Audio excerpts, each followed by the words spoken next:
Olá pessoal, aqui quem fala é Valdson Braga, sejam todos bem-vindos a mais um vídeo do meu canal do YouTube. Todo dia é dia do índio. A minha infância inteira eu convivi com os povos indígenas. Estudei na cidade de Marabá, na escola pública, cercado por índios. O meu contato com eles era intenso. Por muitas vezes eu tive a oportunidade de fazer alguns projetos com algumas comunidades indígenas, como Xicrim, como Gavião. São essas aldeias que ficam no território, nas proximidades da cidade de Marabá. Cidade de Marabá, que fica no meio da floresta amazônica, é rica, é banhada por dois rios, Tocantins e Itacaiunas. Tenho boas recordações de tudo o que eu vivenciei nesse lugar. E para mim é um privilégio falar que todo dia é dia do índio. Me recordo das minhas artes que eu tive oportunidade de deixar em algumas aldeias indígenas, de todo o carinho que eu recebi dessa população tão querida. É importante lembrar que essa é a família tradicional brasileira. O resto é imigrante e descendente. Diante disso, é com muita alegria que eu quero compartilhar com você um pouco da vivência desses povos que vivem nas margens da região amazônica. Me recordo de muitos desses índios. Eles se amarravam em protesto, jogavam seus corpos no trilho. Assim, o trem que passa minério por muitas vezes acabam tirando a vida de muitos índios. Eles preservam a natureza, eles trabalham de uma forma conjunta. Quando eles vão pescar, um grupo deles, eles não pensam somente na sua oca, eles pescam para toda a comunidade. O peixe é compartilhado com todos. Existe muita coisa que nós precisamos aprender com os povos indígenas. Eles estão muito mais evoluídos nessa questão de convivência, de entender o processo da sobrevivência e de preservação da natureza. É tempo da gente refletir sobre os valores e verdadeiramente se lembrar da importância dessa família tradicional. Nós somos imigrantes e descendentes. Temos que respeitar esses povos. Compartilho com vocês as danças, os costumes, a cultura, a arte que é produzida, e é com muita alegria que eu compartilho toda essa vivência para que a gente possa pensar na construção de um mundo melhor e respeitando todas as etnias e, acima de tudo, aprendendo com elas. Na convivência com os povos indígenas, teria muitas histórias para contar para você. Já tive a oportunidade de, no meio da floresta amazônica, passear por alguns lugares, na companhia de alguns índios. É interessante tudo aquilo que eles nos ensinavam. Eles tinham uma preocupação para que a gente não adquirisse enfermidades que poderiam ser contraídas no meio da floresta. Quando a gente chegava nas nascentes dos rios, eles pediam para que a gente comesse a areia do fundo da nascente. Isso iria guardar o nosso corpo de algumas enfermidades da mata. O interessante é que aquelas pessoas que estavam ali, que decidiram não experimentar da areia, acabavam adoecendo. Diante disso, são tantas experiências vividas que necessitam ser compartilhadas. É tempo de fato da gente olhar para esses povos e refletir como está a nossa sociedade atual. As pessoas estão cada vez mais individualistas. Enquanto os povos indígenas trabalham no bem comum da sua população, nós estamos cada vez mais observando a necessidade do outro e percebendo que o outro de fato precisa. É importante lembrar que essa é a família tradicional brasileira e os seus costumes devem ser respeitados. O resto é imigrante e descendente. Diante disso, que essa reflexão traga para nós a oportunidade de pensar de que formas podemos viver melhor e de que forma podemos ajudar quem está perto. Todo dia é dia do índio.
Let's go again, kids!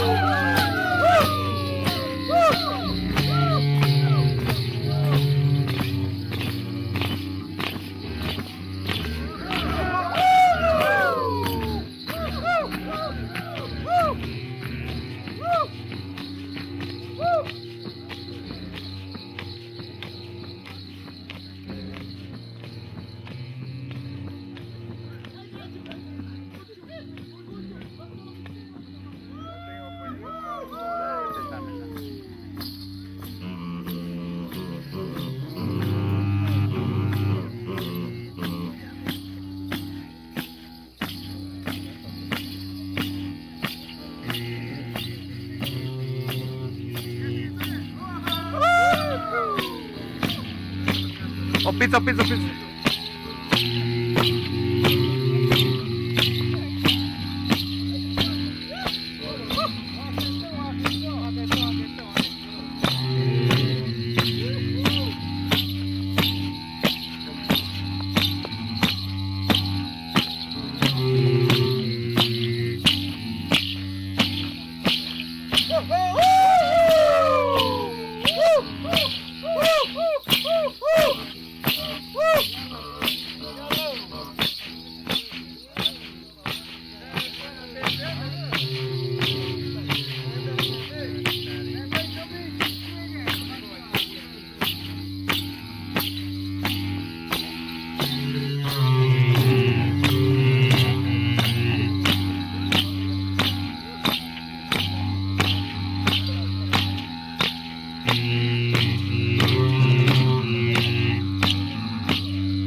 Muda,